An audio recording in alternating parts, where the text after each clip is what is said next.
angkatan pertamanya masih belum habis. Dulunya ini berbuahnya sampai di sini ya.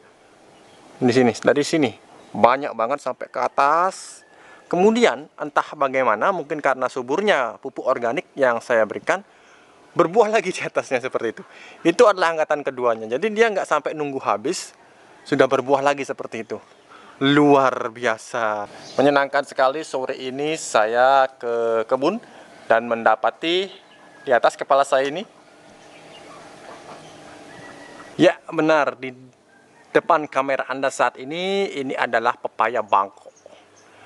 Pepaya Bangkok ini berbuahnya unik sekali karena angkatan pertamanya masih belum habis.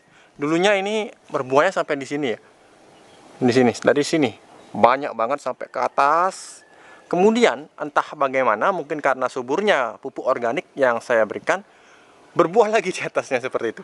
Itu adalah angkatan keduanya. Jadi dia nggak sampai nunggu habis, sudah berbuah lagi seperti itu.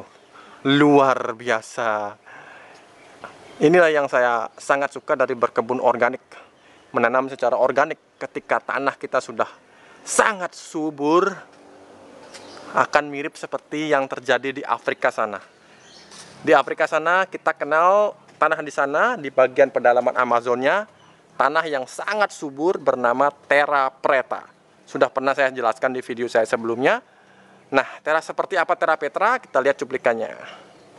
Terra preta adalah tanah subur yang berasal dari benua Afrika. Banyak sarjana, banyak ahli pertanian mempelajari mengenai terra preta. Mengapa tanah ini bisa begitu sangat subur meskipun tanpa dipupuk? Kabar gembiranya, kini di zaman serba modern di mana teknologi pertanian itu sangat maju, terra preta tidak hanya mutlak milik Afrika, tapi kita juga bisa mengusahakan agar di sini pun di tanah kita bisa membuat semacam tiruan dari terra preta seperti itu. Intinya adalah tanah ini gembur, tanah ini hitam karena kandungan karbon yang tinggi. Kemudian tanah ini menyimpan nitrogen dengan sangat baik. Kemudian pH dalam tanahnya yang begitu seimbang. Nah, inilah tugas kita untuk mencoba membuat terra preta. Dan saya membuat terra preta versi saya seperti ini. Sebelumnya kita intip dulu yang cantik-cantik di sana. Itu istri saya lagi menyiram. Hai cantik.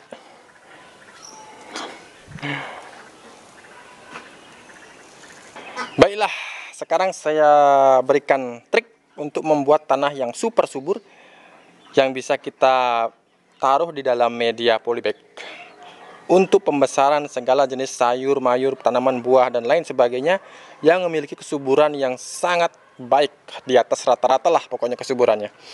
Terra preta KW1 saya sebutnya seperti itu ya. Nah, di Afrika itu unsur yang paling kaya di sana adalah kompos daun dan kompos kayu. Di Afrika banyak sekali pohon-pohon besar itu bertahun-tahun, puluhan tahun, bahkan ratusan tahun menjatuhkan dedaunan. Nah, seperti ini. Anggaplah ini dedaunan dari Afrika seperti itu. Dia itu ratusan tahun ada di lapisan tanah, diurai oleh bakteri alami di sana, menjadilah kompos alami bagi tanah di Afrika seperti itu. Kemudian banyak binatang liar yang buang kotoran di sana karena itu adalah hutan, menyebabkan tanah di sana juga kaya akan pupuk kotoran hewan menurut kesimpulan saya. Nah, saya siapkan pupuk kotoran hewan yang sudah hancur seperti ini. Sudah hancur, ini karena kering warnanya agak kecoklatan, tapi ini adalah kotoran sapi yang sudah hancur. Nah, berarti sudah siap digunakan ya. Itu unsur kedua. Yang ketiga, unsur karbon. Karena apa? Karena di sana tanahnya sangat hitam dan banyak pelapukan alami yang mengakibatkan kayu melebur secara panas kimiawi. Bahkan juga beberapa kali terjadi kebakaran hutan yang menyebabkan karbon dari sisa pembakaran itu menumpuk di lapisan tanah di sana. Nah, kita bisa mengakalinya dengan memberikan arang sekam. Ini penyedia unsur karbon sekaligus sebagai penyerap nitrogen di tanah seperti itu. Yang belum mengerti nitrogen artinya kita bisa simpelkan saja, tanah jadi gembur seperti itu. Kandungan nitrogen tinggi, tanah otomatis jadi gembur seperti itu. Oke, unsur yang keempat yang tidak kalah pentingnya adalah keasaman tanah yang sangat seimbang. Nah, makanya saya rekomendasikan Anda menggunakan kapur dolomit seperti ini.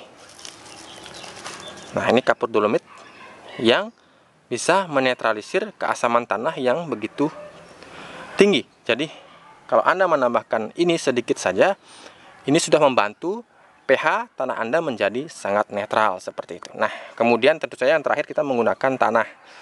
Tanah yang terbaik adalah tanah yang berada di daerah perakaran tanaman besar, tanaman rindang seperti itu. Anda bisa mendapatkannya di bawah pohon kelapa, di bawah pohon bambu, pokoknya di bawah pohon besar.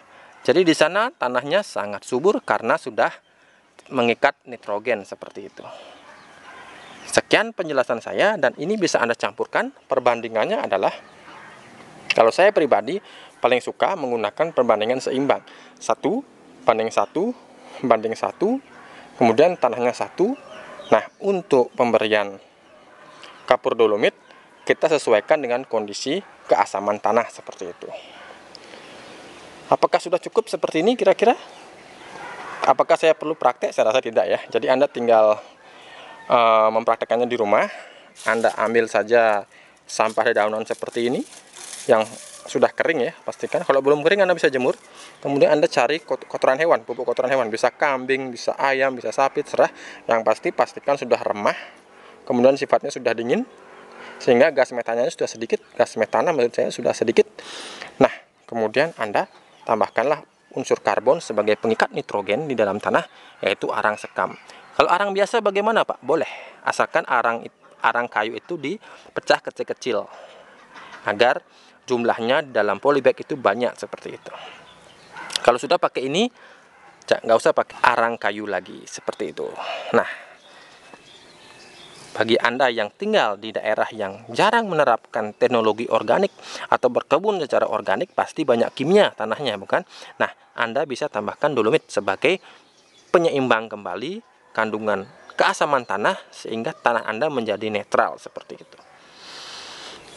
Wah, rasanya sudah cukup saya cuap-cuap seperti ini. Pasti sudah bisa dimengerti meskipun saya tidak praktek langsung.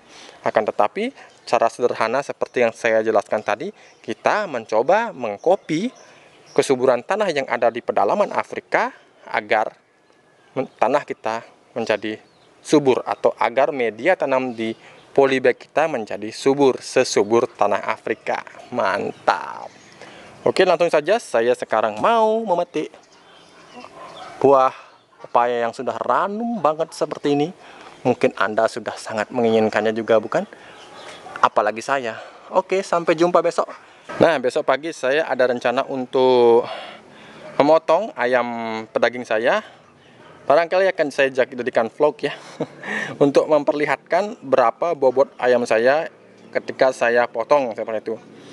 Ini saya pelihara sejak umur 1 minggu. Saya ambil di peternak karena dekat rumah saya ada peternakan ayam broiler. Saya beli umur 1 minggu, kemudian mulai umur 2 minggu saya latih untuk makan makanan organik seperti itu. Bobotnya saya perkirakan di atas 2 kilo. Mungkin bahkan mendekati 3 kilo mungkin beberapa ayam ini ya. Tapi kita lebih jelasnya kita timbang besok. Besok seru banget, kita bakal potong ayam, kemudian kita langsung masakan khas Bali. Mantap.